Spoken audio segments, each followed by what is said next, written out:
Why does adversity strike us? At times, the purpose of these trials and tribulations may seem elusive, but is there a greater plan at play?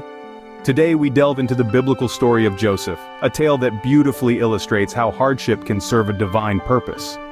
In the book of Genesis, we meet Joseph, the beloved son of Jacob.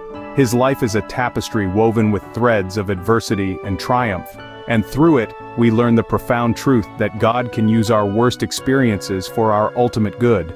Joseph's story begins with an act of betrayal.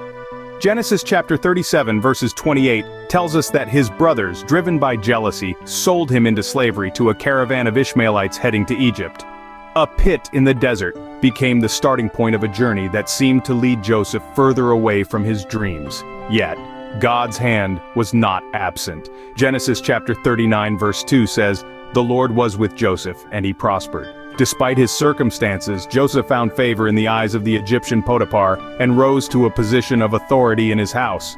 But adversity struck again, and Joseph found himself wrongfully accused and thrown into prison. However, his time in prison was not wasted. Genesis chapter 40 verses 8 reveals that Joseph interpreted the dreams of two fellow prisoners, demonstrating his divine gift. This gift eventually reached the ears of Pharaoh, leading to Joseph's release and subsequent rise to power as the second highest in all of Egypt.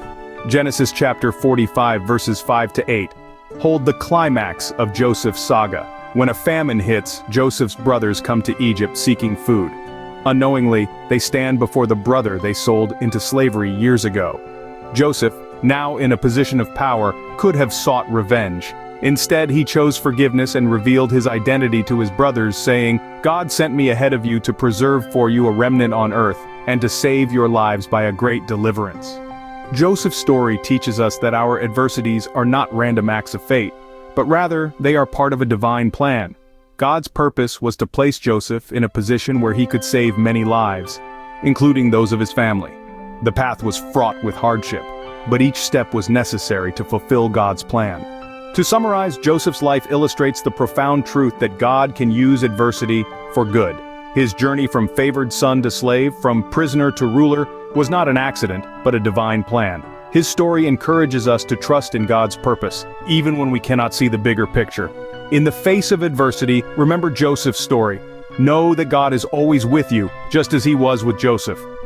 Even in the darkest pits, God is working for your good, turning what was meant for harm into a blessing. Your trials are not in vain, they are part of a grander design. So next time you find yourself questioning the purpose of adversity in your life, remember Joseph. Remember that every hardship you face has a divine purpose, and that God is always working for your good, even when you can't see it. Stand firm in your faith and trust in God's plan. After all, the story is not over yet.